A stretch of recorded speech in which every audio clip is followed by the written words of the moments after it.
판구조론의 정립과정. 자, 판구조론 정립과정은, 자, 순서는 이렇게 돼요. 자, 어떻게 되냐면, 대륙이동설, 그 다음에 멘틀 대류설,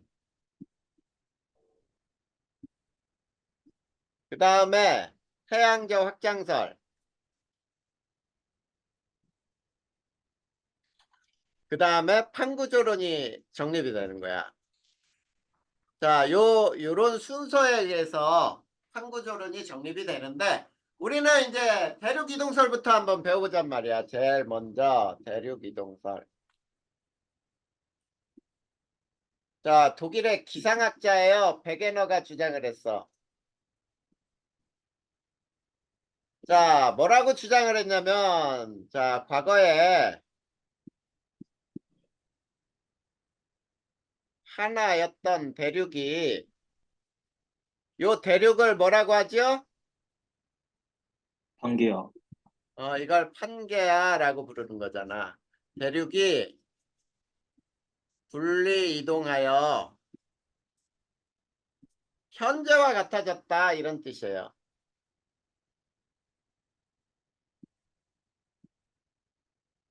자, 이렇게 주장을 했어.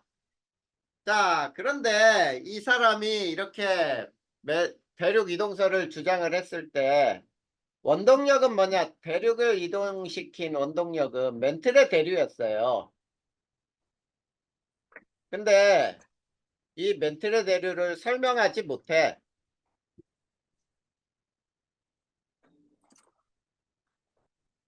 자, 대륙이 이동한 원인에 대해서는 설명하지 못하기 때문에 그 당시에 원인을 설명할 수 없다라는 얘기는 이론으로 받아들여지지 않아요. 자, 그런데 이 사람이, 자, 증거로 삼은 것들이 있죠. 자, 증거로는 뭐뭐가 있냐면,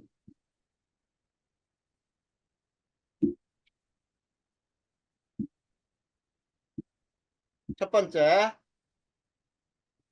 먼 두 대륙의 해안선이 일치해요. 굉장히 잘 일치하는 해안선이 어디가 있냐면, 남아메리카, 아메리카 동쪽과 아프리카의 서쪽 해안이. 자, 여기가 지도상에서도 있지? 자, 남아메리카가 이런 식으로 돼 있잖아. 자, 아프리카는 이렇게, 이런 식으로 돼 있어요. 이렇게. 이런 형태로. 자, 요 부분에 해안선이 딱 일치하더란 얘기야. 자, 그래서 과거에 붙어 있던 대륙인데, 떨어졌어. 이렇게 되는 거지. 그 다음에 두 번째, 먼 두 대륙에서 희귀종의 화석이 발견이 돼요. 자, 선생님 거기에 그림 실어 놓은 거 한번 봐봐. 거기 보면은 무슨 사우루스 뭐 공룡 이름처럼 나오지? 네. 자, 공룡이 아니에요. 절대로.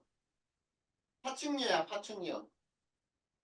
알겠지? 거기에 이 파충류의 희귀종의 화석이 멀리 떨어져 있는 곳에서 유독 그곳에서만 발견된다는 얘기는 얘네들은 과거에 붙어 있었구나, 이런 해석을 할 수 있죠. 그 다음에 세 번째, 먼 두 대륙의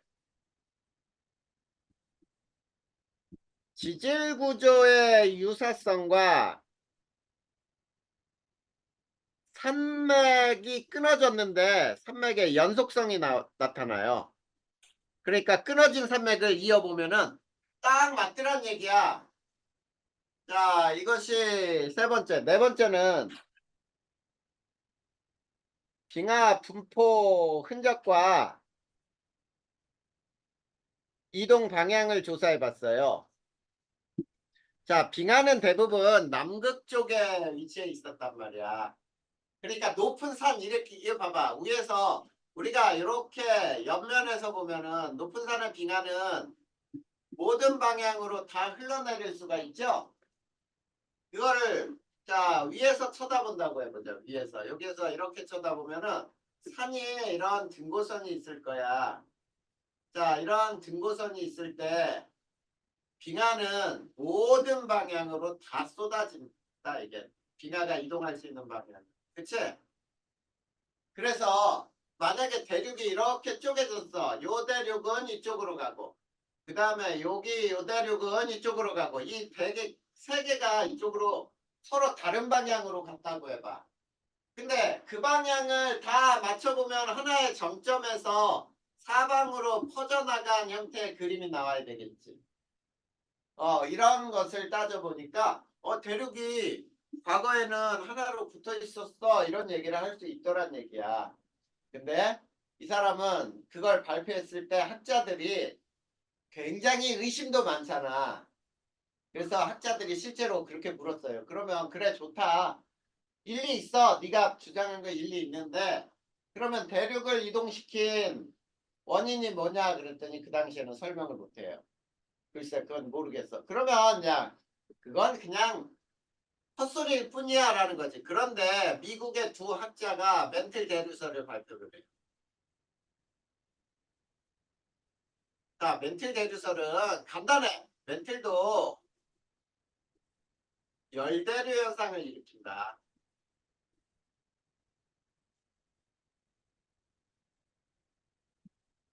일으킨다 이런 뜻이에요. 자, 쉬운 거야. 그러니까 멘틀도 열대류 현상을 일으키는 대류 현상이 일어나 라는 거지. 근데 여기서 자, 멘틀 대류 상승부에서는 자, 대류 현상이 일어나니까 상승하고 하강하는 쪽이 있을 거란 얘기야. 상승부에서는 해령과 열곡이 발달한다라고 얘기를 했어요. 해령과 열곡이 발달한다. 자, 열곡 말 그대로예요. 열이 발생하는 계곡이란 뜻이야. 자, 그냥 이렇게 생각을 하면 돼. 두 번째. 그리고 멘틀 대류 하강부에서는 해구와 자, 호상 열도가 발달을 해라고 얘기를 했어요. 자, 이렇게 얘기를 한 거야.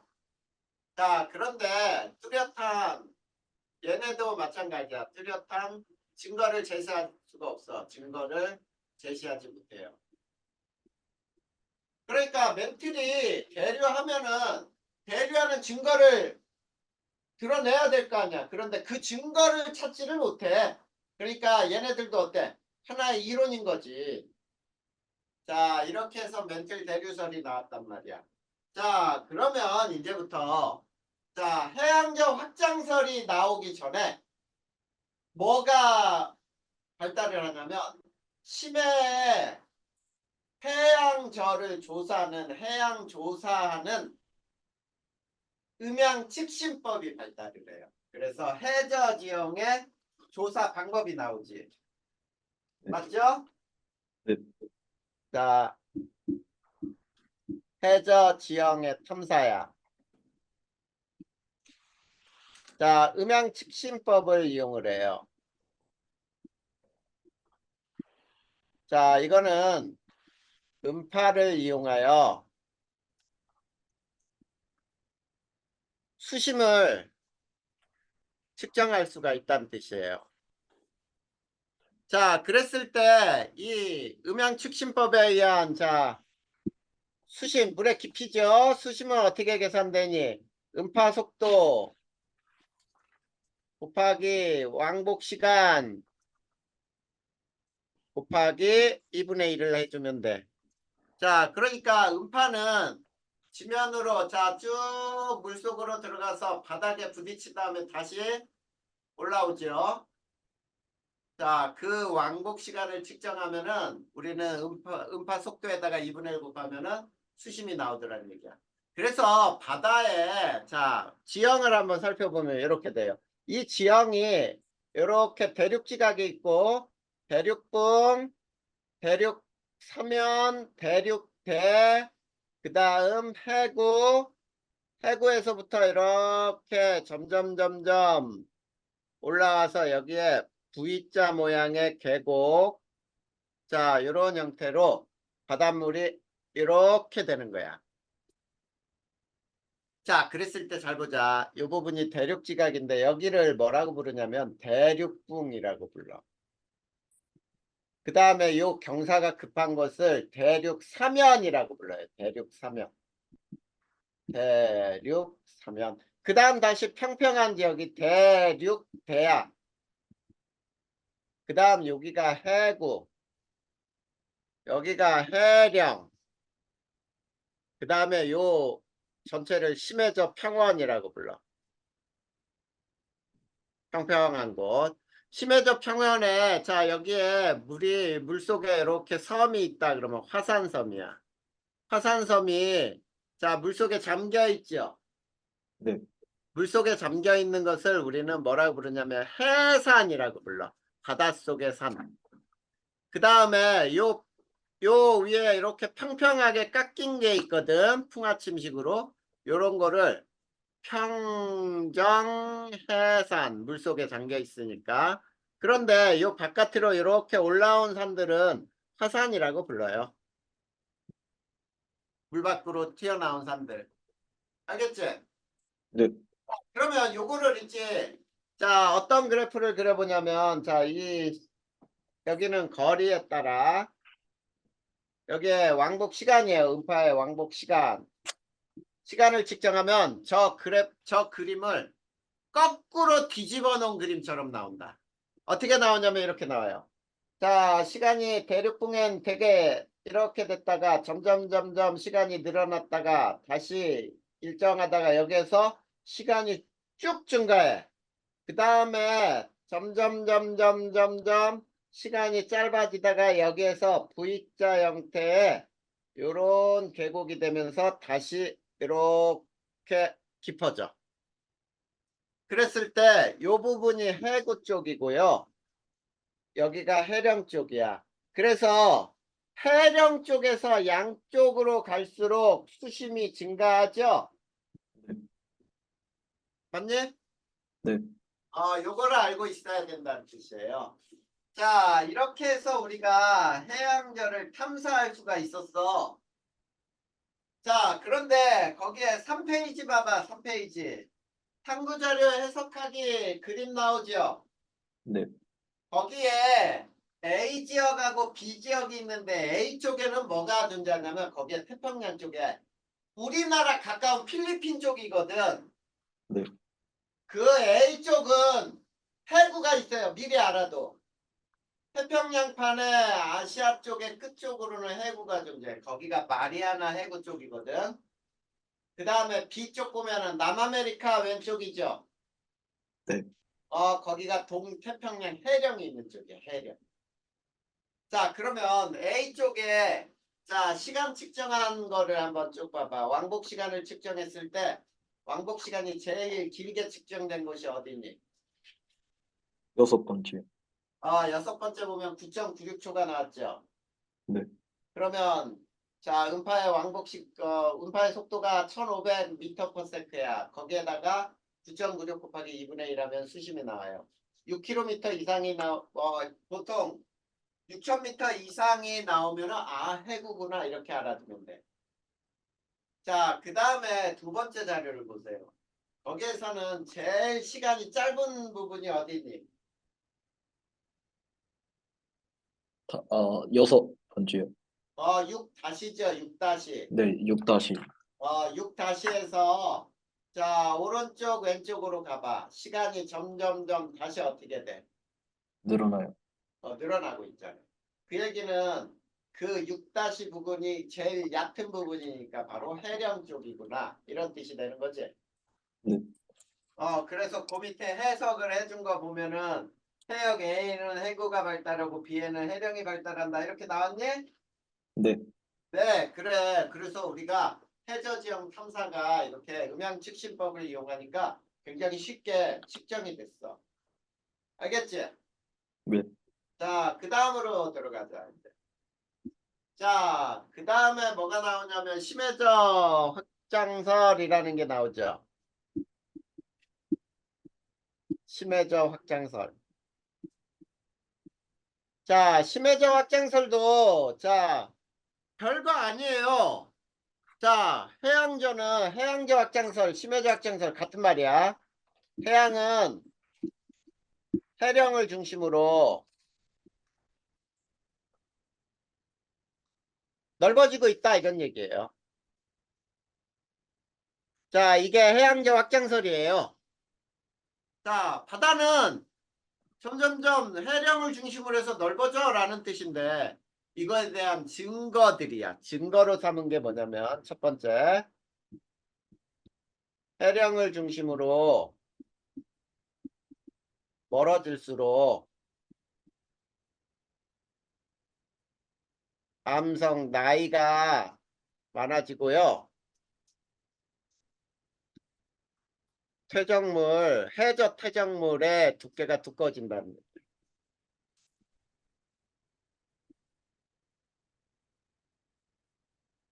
자, 이게 첫 번째 증거로 삼은 거예요. 자, 그래서 우리가 이런 그래프를 하나 그릴 수 있겠네. 여기가 거리라고 할 때 어떤 지점에서부터 있지? 양쪽으로 멀어질수록 이렇게 증가하는 그래프 형태가 나오는 게 있거든.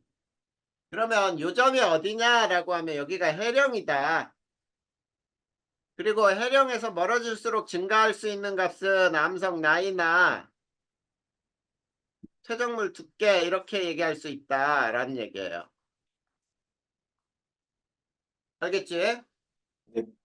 그 다음에 두 번째, 자, 심해저 확장설의 두 번째 증거는, 자, 변환단층의 발견이에요. 변환단층이 발견됐어. 자, 제목만 알아도 돼요. 자, 변환단층의 발견으로 심해저 확장설이, 아, 맞구나, 이런 뜻이거든. 그러면 변환단층이 왜 발달했느냐, 발견이 된 거는, 자, 해양판도 판과 판의 이동 속도가 서로 상대적으로 다르더란 얘기야. 그래서 판과 판이 스치고 지날 때 이때 변환단층이 발달한다라고 해서 자, 두 번째 증거로 삼았어요. 자, 그 다음 세 번째가 뭐냐면 자, 진원의 깊이가 대륙 쪽으로 들어갈수록 깊어진다라는 거야. 진원 깊이가 대륙 쪽으로 들어갈수록 깊어져. 그게 바로 뭐냐, 해구 쪽에서 진원 깊이가 대륙 쪽으로 갈수록 깊어지는 이유가 이게 바로 태양이 확장되면서 이 태양 지각이 대륙 지각과 부딪히는 소멸형 경계에서 나타나는 현상이다라는 얘기야. 자, 이게 세 번째 증거. 그 다음에 네 번째는 해령을 중심으로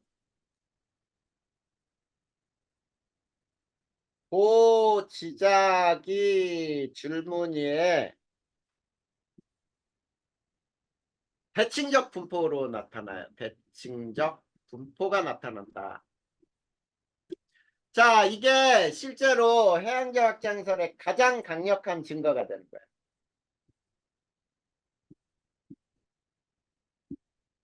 자, 해양저 확장설의 가장 강력한 증거는 해령을 중심으로 해서 고지작의 줄무늬가 대칭적으로 분포해. 그러면 우리 여기서 고지자기의 줄무늬 이게 뭔지를 이제 한번 배워봐야 되겠지. 그쵸? 자, 그래서 자, 기본 내용부터 한번 선생님이 쭉 설명을 해볼 테니까 봐봐. 자석이 있어요. 자기장이라고 하는 것이 있고.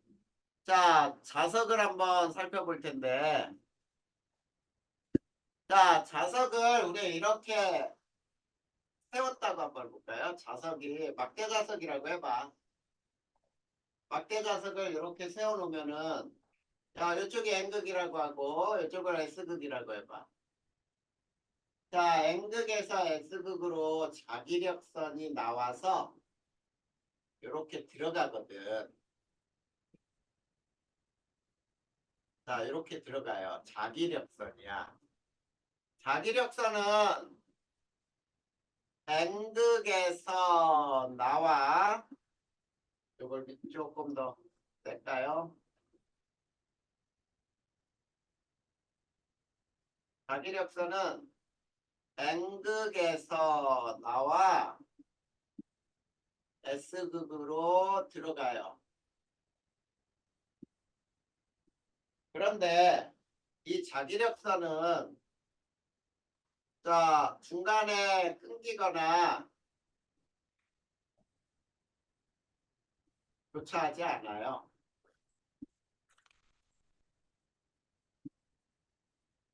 그러면 여기에 자기력선은 무수히 많다는 얘기거든. 여기에 이렇게도 들어가는 게 있고 여기에 이렇게 들어가는 것도 있고 여기에 이렇게 되는 것도 있고 그렇겠지?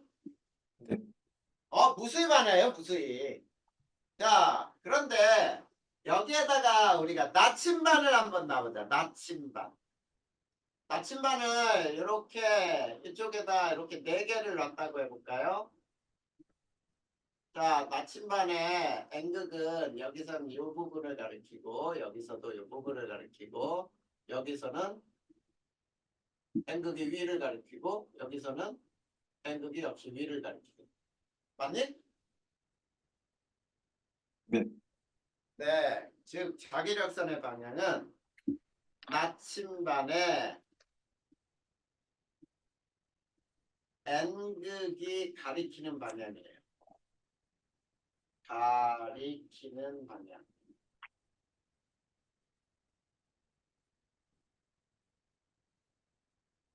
자, 이렇게 되는 거야. 자, 그러면 자석은 이렇게 된다라고 한다면, 자, 지구를 우리가 커다란 하나의 자석이라고 생각해 보자는 뜻이야. 알겠니? 네. 자, 그래서, 자, 지구의 고지자기라고 하는 게 뭔지를 배울 거야. 자, 고지자기. 자, 고지자기라고 하는 거는 뭐가 고지자기냐면, 암석 속에 남아있는 과거 지구의 잔류작이라고 불러요. 암석 속에 남아있는 과거 지구의 자기장의 방향이 남아요. 자, 이 잔류자기는 암석이 생길 당시에 지구의 자기장 방향에 맞춰서 만들어진단 말이야.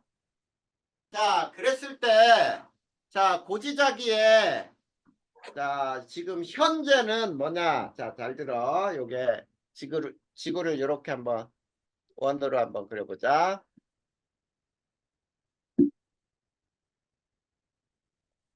자, 지구의 속에 커다란 이게 현재야, 현재. 자, 현재를 뭐라고 부르냐면 정자극기라고 불러요. 정자극기.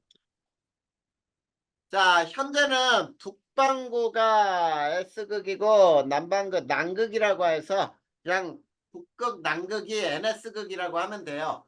북극은 S극, 남극은 N극이라고 하자. 그러면 현재는 자기장이 남극에서 나와서 북반구에서 들어가는 방향일 거야. 그쵸? 네. 이게 현재 정자극기라고 불러. 근데 역자극기에는 자, 역자극기에는 지구를 역시 커다란 자석이라고 할 때 밑에가 S극이고 위에가 N극이에요. 그러면 역자극기 때는 자기장 방향이 반대가 되는 거야. 이게 역자극기예요.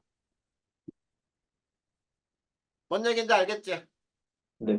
그래, 이거를 고지자기라고 부르는데 자, 지구의 자기장이 저렇게 만들어졌을 때 암석 속에 남아있는 자기장의 방향을 잔류자기라고 불러요.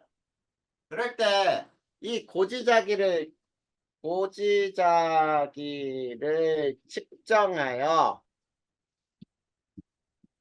자, 첫 번째 알 수 있는 게 뭐냐면 지자기 극의 위치를 알 수 있어요.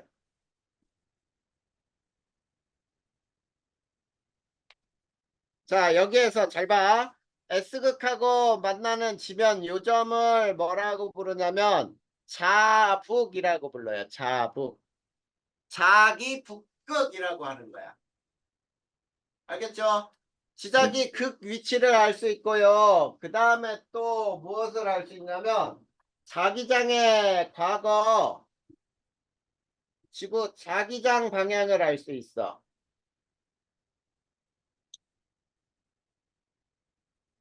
자, 그 다음에 또 세 번째. 자, 암석의 생성 당시 위도를 알 수 있어요. 요런 것을 알 수 있기 때문에 우리가 고지자기를 측정하자는 얘기예요. 자, 그러면 고지자기를 측정할 때 이제 지구 자기장은 자, 여기서 지구 자기장이라는 건 뭐냐? 자, 지구의 자기력이 미치는 공간을 지구 자기장이라고 불러요. 자, 그리고 자, 지구를 쉽게 얘기하면 지구를 하나의 커다란 자석으로 보냔 말이야. 자석으로 볼 때 S극과 지표배, S극과 지표가 만나는 점을 뭐라고 부르기로 한 거야? 지적이 붙고. 이거를 자북이라고 부를 거야. 지자기 북극을 자북이라고 불러요. 자북. 알겠지? 네. 자, 근데 여기에서 있지. 지리산 북극과 자북의 위치는 서로 달라요. 이거는 자, 요즘에 그냥 이거를 같다고 보고 시험 문제가 나오니까 알 필요 없어. 실제는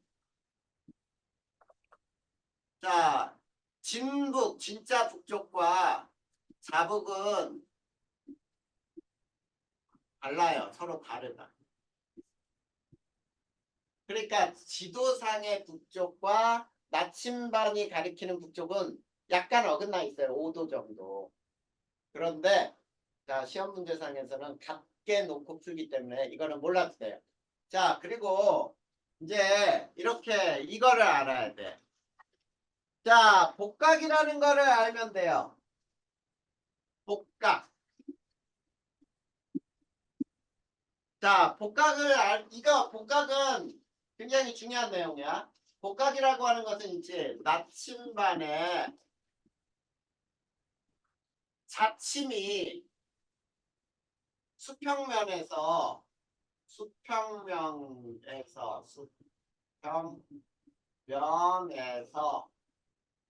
기울어진 각이에요.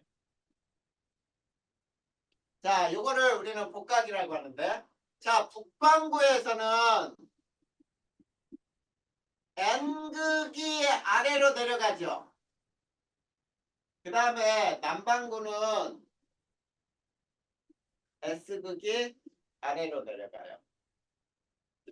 그래서 북반구의 복각을 플러스로 표시하고 남반구는 마이너스로 표시하게 돼 있어요. 자, 플러스로 표시하는 거는 N극이 아래로 내려갔다는 얘기야. 그리고 남반구에 마이너스로 표시하는 건 S극이 아래로 내려갔다. 자, 이 각이 바로 복각이에요. 자, 그러면 선생님이 지금 복각을 이 그림상에서 설명을 할 테니까 한번 봐봐. 자, 여기가 이게 지표인데 여기가 자북이야. 자북. 이게 지표예요. 자, 지표에서 있지? 사람이 여기에 이렇게 사람이 이렇게 서 있어. 자, 손으로 여기에 나침반을 이렇게 들고 있다고 해봐. 자, 여기가 지금 S극이죠? 여기가 S극. 자북이니까 맞지? 네. 자, 그랬을 때 나침반이 자, 요렇게 수평하게 요렇게 쓰지 않더란 얘기야. 자, 왜 그러냐면 저 N극은 S극을 향해야 하잖아. 네. 그러면 S극을 향해야 하기 때문에 어느 방향을 가리켜야 되냐면 요 방향을 이렇게 가리켜야 돼요. 그래서 나침반이 이렇게 기울어져요. 이렇게. 그렇겠지? 네. 이렇게 기울어진 각이 자 북반구에서는 N극이 아래로 내려갈 테고 남반구는 당연히 S극이 내려가겠지. 그리고 자 이거를 이제 북반구 그 다음에 자기적도 남반구의 그림을 그려보면 잘 봐. 자 이게 지표인데 북반구에서는 봐봐. 자기력선이 지면 안으로 들어가니 남반구가 N극이니까 나오잖아. 지면 위로. 이해 안 됐어? 네. 자 이게 지구니까 이게 땅이야 땅. 이게 S극 이게 N극이니까 자기력선이 N극에서 나와서 S극으로 들어가잖아요. 네. 그러면 이게 지표니까 이 땅 이게 다 지표야. 그러면 지표 안으로 들어가는 그림이 나와야지. 북반구에서 들어가니까 자기력선 방향이. 아, 남반구에서 나오잖아. 네. 그러니까 지면으로 들어가는 방향으로 이렇게 자기력선 방향이 이렇게 된다면 이 방향대로 N극이 가르쳐지기 때문에 이게 복각이 되는 거예요. 음, 그 다음 자 자기적도에서는 나침반이 기울지 않아. 그냥 수평하게 나타나. 근데 남반구에서는 자 자기력선이 나온다 그랬죠. 네. 그러니까 여기에선 요게 복각이 되는 거지. 자 그러면 이렇게 되는 거야. 자기적도에서는 복각은 0도예요. 그 다음에 자극에서는 복각이 최대인데 최대 값으로 플러스 마이너스 90도를 가져요. 쉽게 얘기하면은 나침반을 요 위에다 놨다고 봐봐. 자 S극 바로 위에 나침반을 놓으면은 N극은 이 S극을 가리켜서 수직으로 쓰겠죠. 나침반이. 네. 그래 90도. 그래서 고위도로 갈수록 즉 자극에 가까워질수록 복각은 커진다 이렇게 얘기하면 되죠. 자극에 가까울수록 복각이 증가해요. 요게 바로 복각의 뜻이야. 그러면 이 복각을 측정하면 뭐를 알 수 있느냐라고 할 때 복각을 측정하여 암석 생성 당시의 위도를 알 수 있다는 얘기예요. 자, 요게 바로 복각에 대해서 측정한 값으로 알 수 있는 내용을 간단하게 설명하는 거야. 자, 그러면 우리가 자, 거기에 보면은 이제 세 번째 뭐가 나오냐면 자, 좌북 이동 경로와 대륙 이동이 나오죠. 자, 첫 번째 이렇게 되는 거야. 좌북의 위치는 여러 군데일 수 없죠. 위치는 지구상에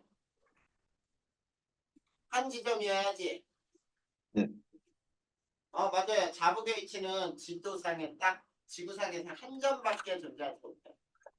자, 그런데 자, 북아메리카하고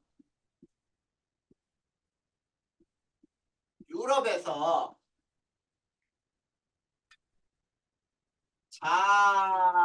자북극의 이동 경로를 조사했더니 서로 다르게 나타나요.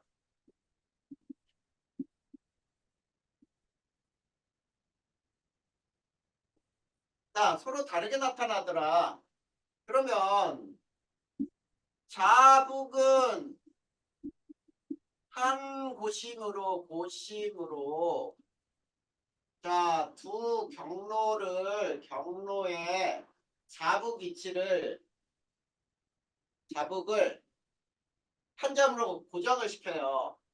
한 점으로 맞추면 대륙이 하나로 나타나요. 대륙이 하나로 합쳐진다.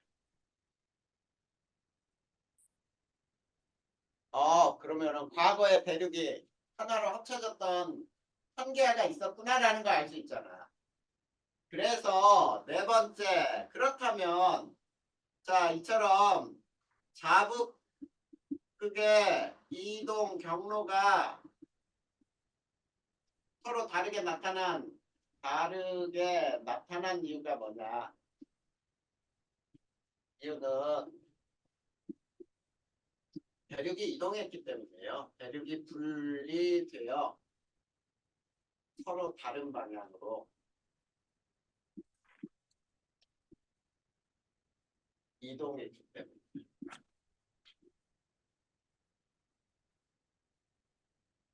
이렇게 되는 거예요. 자, 그러면 요거를 이게 무슨 말인지 선생님이 이렇게 한번 그림으로 그려줄 테니까 봐봐. 자, 이게 대륙인데요. 대륙의 자북의 방향이 여기가 자북의 방향이라고 해보자. 자북 방향. 그러면 암석 속에 잔류자기는 이렇게 형성이 돼야 돼요. N극이 여기를 가리켜야 돼.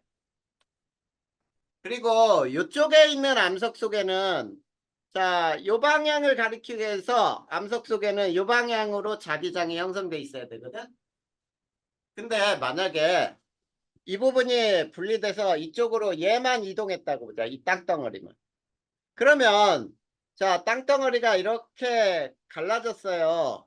근데 요 속에 있는 암석은 요 방향의 자북의 위치는 여기가 자북의 위치가 되는 거야. 그대로. 근데 이 암석은 이쪽으로 이렇게 와서 여기에 남아있는 잔류자기로 보니까 여기가 돼. 일치하지 않잖아. 네. 이렇게 된 이유는 뭐냐면 원래 이 점하고 이 점은 같은 점이었어요. 그러니까 두 개 중에 어느 한쪽을 끌어다가 맞추는 거야. 그러면 맞추면 한 점으로 만나겠지. 네. 그러면 이 두 개가 붙어 있게 되더란 얘기야. 그런데 저렇게 잔류자기 좌북의 이동 방향이 서로 두 가지 경로로 나타난 이유는 대륙이 그렇게 두 가지 방향으로 이동을 했기 때문이야 라는 뜻이에요. 됐니? 네. 네, 이렇게 해서 지자기 변화를 측정하는 이유가 뭔지 나와 있어요. 자, 그 다음에 6페이지 한번 봐봐.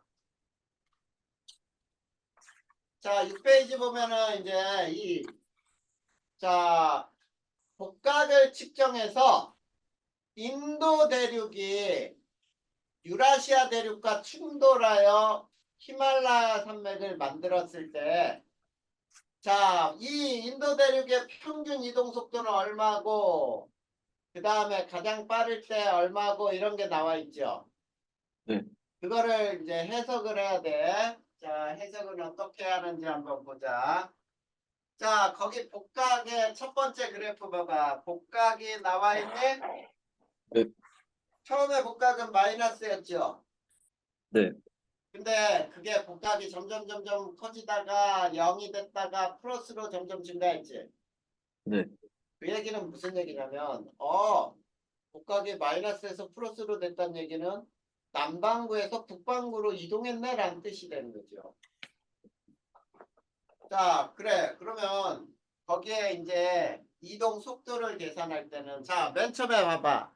7,100만 년 전이라고 나와 있죠. 네. 맞니? 네. 자, 복각이 몇 도였냐면은 거기에 보니까 약 마이너스 49도. 위도를 추정해 보니까 약 30도 S. 이렇게 나와 있어요. 그리고 쭉 나와 있는데 뭐 여기에 보면은 3,800만 년이라고 해보자. 3,800만 전. 자, 복각은 6도. 플러스가 됐으니까 북반구에 약 3도 N으로 올라왔네. 그리고 현재는 자, 복각이 몇 도가 나왔냐면 36도. 그 다음에 북반구 20도 N 부분이에요.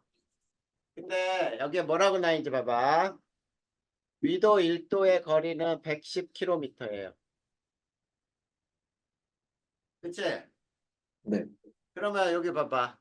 7,100만 년 전에서 3,800만 년 전까지의 평균 이동 속도는 자, 속도는 시간분의 거리니? 네. 시간분의 거리니까 어떻게 구하냐면 7,100에서 3,800을 빼면 얼마가 돼? 3,300이요. 3,300만 년 전 300만 년 동안에 자, 얼마나 이동했는지 계산할 수 있죠. 자, 몇 도 올라왔어? 30도 S에서 3도 N이니까 33도 올라왔지. 네. 남반구 30에서 북반구 3도로 올라왔으니까 1도당 110km죠. 네. 그러면 요 단위는 킬로미터 퍼 년이 나와. 그치? 근데 이거를 센티미터로 고치려면 킬로미터를 자 이렇게 하면 되죠. 33 곱하기 자 110 곱하기 10의 5승 센티미터죠. 그리고 3,300만 년 하면은 이거는 센티미터 퍼 년이 나와요. 자, 그렇게 해서 계산한 값들이 거기에 써 있어. 자, 분석을 보니까 13.1, 9.1, 5.1, 현재까지의 4.4. 자, 인도 대륙의 이동 속도는 점점점 어떻게 됐니? 느려졌죠? 느려져요. 네. 그래. 평균 속도가 느려지고 있다는 뜻이야. 왜 느려졌냐? 유라시아하고 충돌을 했거든. 충돌했으니까 히말라야 산맥은 점점 높아져요. 지금 현재도 높아지고 있어. 자, 그리고 이동 속도는 당연히 충돌했으니까 느려지고 있다라는 게 거기에 해석이야. 됐죠? 네. 그거 해석하는 방법에 대해서 나왔어. 자, 우선 그러면 여기까지 해서 질문할 거 혹시 있니? 아니요. 자, 오늘은 선생님이 7페이지 판구조론의 판의 경계까지만 설명을 할 거야. 네. 그리고 다음 시간에 이 판의 경계를 다 외운 상태에서 지도만 보고도 여기는 어디, 여기는 해구, 여기는 해령 요거를 외우고 있어야 돼. 자, 그래서 우리가 판구조론이 이제 정립이 되는 거예요.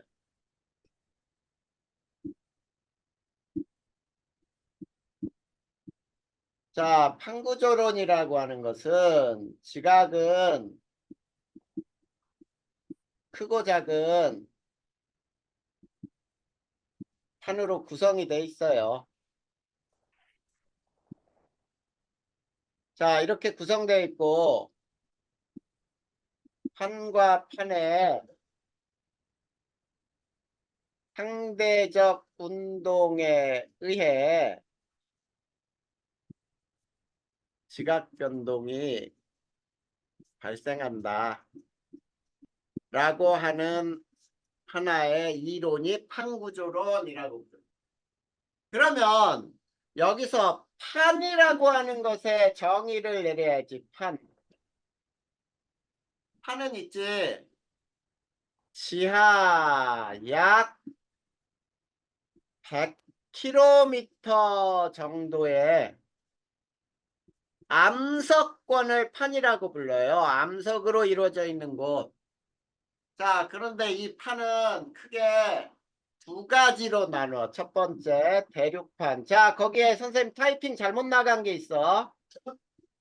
대륙판은 자, 두께가 약 두꺼워요. 35km 정도. 그리고 화강암질 암석이야. 요걸 외워둬야지. 그리고 밀도는 2.7g 세제곱센티미터. 요게 3.0으로 나왔죠? 네. 고쳐 2.7로 고쳐줄게요. 자, 그리고 승훈아 여기에 대륙판은 무슨 함질이라고? 하강암질. 그러면 대륙판이 녹으면 무슨 함질 마그마가 만들어져? 하강암질. 그래, 당연하지. 화강암질 마그마가 만들어지겠지. 그렇게 외워야 돼. 아, 대륙이 녹으면 화강암질 마그마가 되는구나. 그러면 화강암질 마그마의 성질은 어떤 성질이 있구나. 이거 외워서 화산이 어떻게 폭발하는지 이거를 여기에서부터 출발하는 거야. 자, 화강암질 암석이에요. 그 다음에 해양판. 해양판은 두께가 약 5km. 그리고 현무암질 암석으로 돼 있어요. 그리고 밀도는 이게 3.0이야.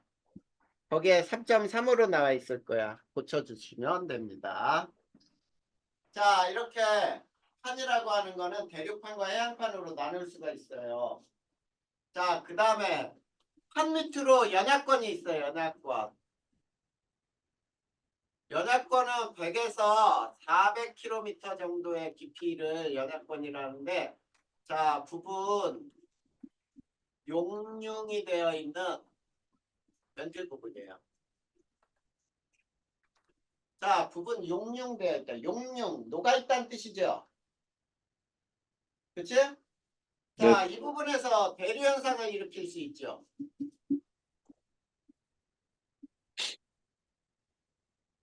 자, 일으킬 수 있고요. 자, 이 부분은 유동성이 있기 때문에 유동성이 있다는 뜻이야.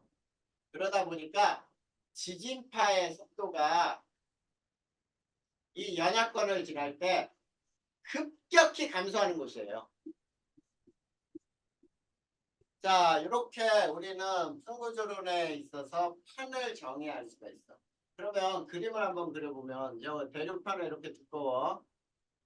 그 다음에 해양판은 이렇게 얇아요. 자, 이렇게 두꺼운 곳에 이렇게 얇고 이게 해양이에요. 자, 이 대륙판 여기 두껍죠. 대륙판.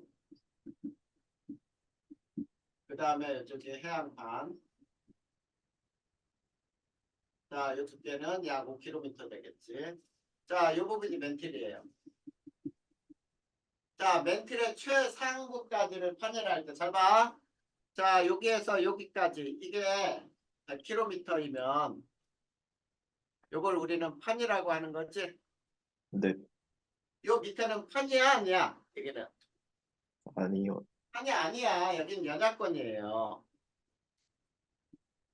그러면 연약권에서 이렇게 멘틸이 대류할 수 있단 말이야. 이런. 자, 이렇게 대류를 한다고 봐봐. 그러면 이 부분이 갈라지겠니?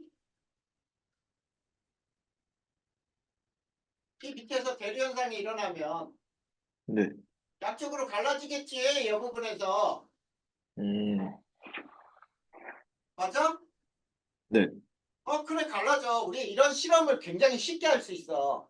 요 수조에다가 있지 물에다가 나무 판자를 이렇게 두 개를 띄워 이렇게 이렇게 두 개를 붙여놔. 그냥 붙여놓는다는 게 무슨 말인지 알지? 네.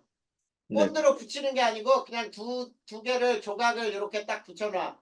그리고 여기를 가열하잖아. 그러면 물이 이렇게 대류 현상을 일으키거든. 그러면 여기 떠 있는 나무도 양쪽으로 이동을 해요. 음. 이런 형태로 우리가 실험해 볼 수도 있어.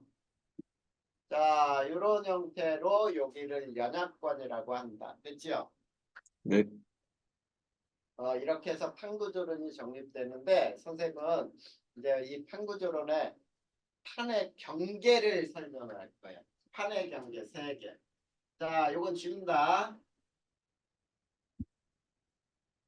자, 판의 경계.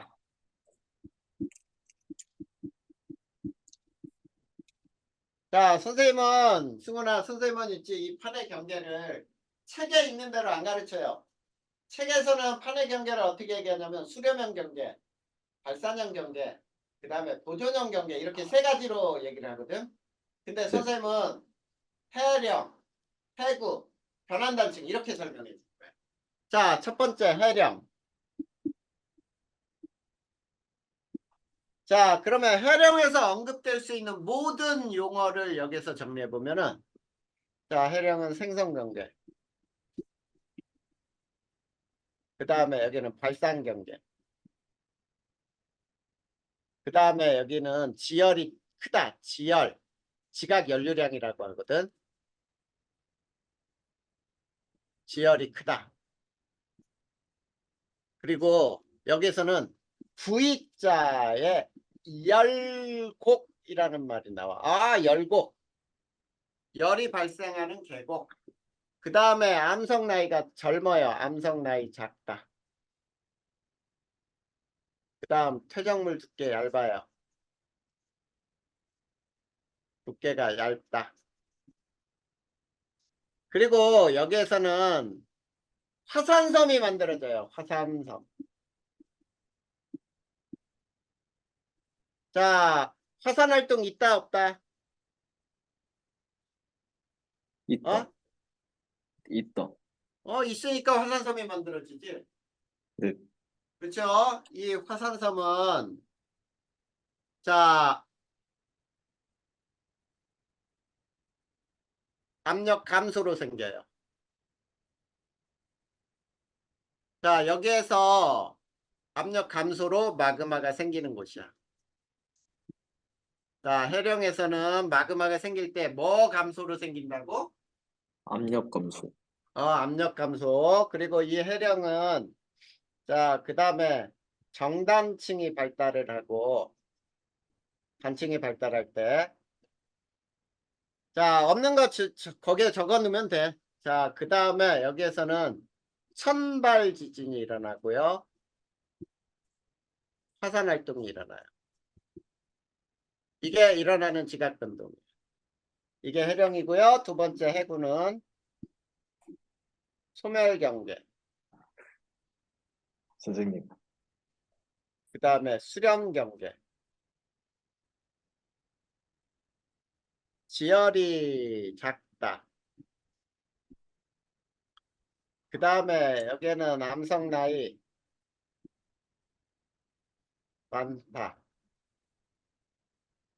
자, 퇴적물 두께 두껍다.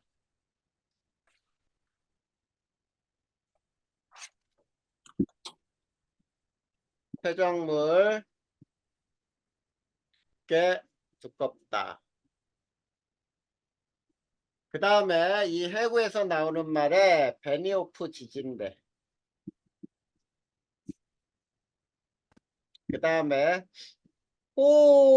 호상열도 화산섬이에요. 그러면 해구에서는 화산 활동 있다 없다? 있다. 있다야. 그 다음에 여기서 일어나는 지각 변동은 천발 지진. 그 다음에 신발 지진. 그 다음에 화산 활동. 이 세 가지 다 일어나요. 그 다음 세 번째 변환단층. 자, 변환단층은 보존경계라고 부르고 그 다음에 해령과 해령 사이에 존재해요. 해령과 해령 사이에 존재하면서 이 보존경계는 천발 지진만 나타나. 자, 그러면 자, 변환단층에서는 화산 활동 있다 없다? 없다. 없다야. 천발 지진만 나타나. 근데 신발과 천발은 자, 지진에 대해서 간단하게 이거 설명하고 지운다. 자, 여기가 진원이에요. 진원에서 수직한 지표 여기를 진앙이라고 하는데 이게 100km 미만일 때 판의 두께가 100km라고 그랬잖아. 네. 그 판에서 지진이 나면은 이걸 천발 지진이라고 불러. 근데 요게 진원의 깊이가 100km 이상이야. 이럴 때를 신발 지진이라고 불러. 굉장히 깊은 지진. 신자가 깊은 신자예요. 자, 그러면 천발 지진의 자 피해는 되게 크겠지. 네. 피해가 커요. 왜 크냐면 자 가까운 데서 지진이 발생하니까 위로 올라올 때 야 신발은 어때? 올라오는 동안에 약해지지. 멀리까지 올라오니까. 네. 근데 얘는 그냥 바로 에너지가 발생하기 때문에 똑같은 지진이 발생해도 천발 지진의 피해가 훨씬 크게 나타납니다. 자, 이렇게 세 가지 판의 경계를 공부할 거예요.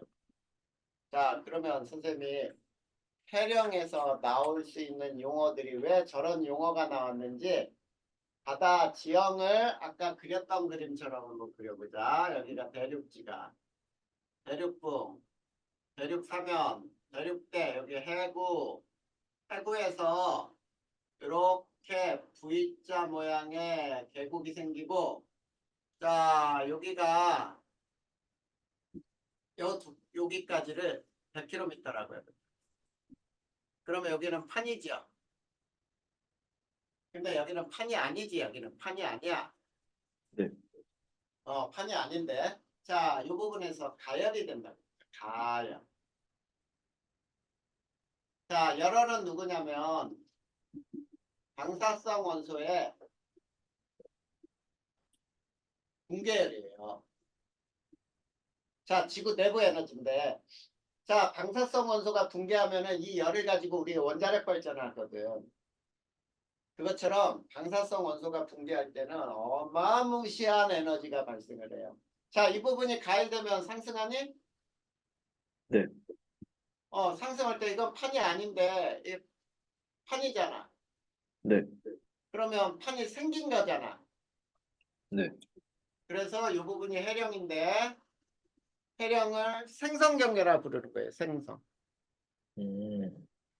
판이 생기는 곳이니까 생성경계. 그 다음에 올라온 놈은 양쪽으로 이렇게 흩어지겠지. 네. 흩어진다. 발산. 양쪽으로 흩어진다. 발산이에요. 그리고 열을 받아 올라왔지. 가열돼서 열을 가지고 올라왔지. 네. 그러면 이 바깥에 열이 많이 방출되겠지. 네. 그래서 지열이 크다잖아. 지열이 크다. 어, 그리고 여기 봐봐. 여기 계곡 V자의 계곡이 형성됐지. 네. 이 계곡에서는 열이 많이 발생하지. 네. 그래서 V자의 열곡. V자의 열곡이 나오면 아 여기 해령이구나 이렇게 알면 되죠. 됐니? 네. 그리고 암석 나이 야 이제 막 암석이 생겼으니까 나이는 적고 그 다음에 바닷물에서 퇴적이 일어날 때 굉장히 두께가 얇겠지. 네. 그래요. 그리고 여기에 마그마가 자 여기에 상승하잖아. 이거 봐. 상승하면 압력이 감소하거든. 그래서 여기 마그마가 생겼다고 해봐. 이런 걸 열점이라고 하는데 마그마가 생기면 이런 화산섬들이 만들어지겠지. 네. 이런 화산섬들이 만들어져요. 그래서 이게 이동을 하게 돼요. 화산섬들이. 그래서 해령 쪽에서는 분명히 화산 활동이 있다.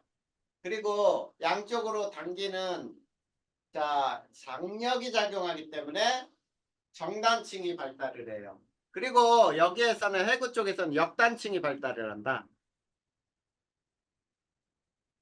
단층으로는. 자, 그 다음에 자 지진이 나면은 자 종이 한 장 찢어도 소리 나잖아. 판이 찢어지는 거야. 판이 찢어질 때 요 근처에서 찢어지죠. 네. 올라와서. 그러니까 지진의 깊이가 진원의 깊이가 얕지. 네. 그래서 천발 지진이야. 자, 그래서 천발과 화산 활동이 일어나는 게 해령이었어요. 자, 해령에서 나오는 용어들이야. 자, 근데 해구에서는 보자. 여기가 해구예요. 자, 해구에서는 이렇게 솟구친 해양지각이 대륙지각과 부딪혀서 이렇게 들어가지. 네. 여긴 판이었는데 요 밑으로 들어가면 판이 아니야. 소멸하잖아. 없어지잖아. 그래서 판의 소멸경계. 그리고 이쪽에서 양쪽으로 미는 힘이 작용하겠지. 네. 모이잖아. 모인다. 수렴한다. 그 다음에 열을 가지고 온 놈이 이동하는 동안 식지요. 네. 멀리 1년에 2cm, 3cm 이동해서 수백 킬로 이동했다고 그러봐. 이제 식어. 그러니까 지열이 작지. 그렇죠? 네. 자, 그 다음에 이동하는 동안에 암석은 나이 먹어. 나이가 많아지겠지. 끝으로 갈수록. 네. 그 다음에 퇴적물도 두껍겠죠. 네. 맞아요. 그 다음에 베니오프 지진대가 어디냐면 여기야 여기. 해양지각과 대륙지각이 스쳐 들어갈 때 여기를 베니오프 지진대라고 불러. 두 개가 스쳐 지나잖아. 자, 저기에선 지진이 많이 일어나요. 근데 여기에서 마찰열이 발생할 수도 있니? 자, 대륙지각 밑으로 이게 파고들면서 마찰이 발생하니까 마찰열로 마그마가 생길 수도 있어. 이 마그마가 지표로 올라와서 섬이 나올 수 있죠. 섬. 네. 이런 섬들이 마치 호 모양으로 만들어진다. 그래서 호상열도. 자, 그리고 여기에서는 지진은 자, 여기에서 지진남이 얕아. 여기에선 깊지. 그러니까 요거는 천발, 해구 쪽, 대륙 쪽으로 들어가면 신발 이렇게 나오죠. 그래서 해구에서는 천발, 신발, 화산 다 일어난다. 알겠니? 네. 자, 그럼 우리나라 여기에 우리나라 포항이 있고 여기에 일본이 이렇게 우리나라를 호 모양으로 이렇게 있는데 자 이거 봐봐. 자 여기가 우리나라 여기는 동해 여기가 일본이 있죠. 네. 여기를 A쪽 B쪽이라고 잘라보자. 그럼 어떻게 되냐면 이쪽이 우리나라 동해 일본 쪽에 해구 그리고 여기 태평양 이렇게 되거든.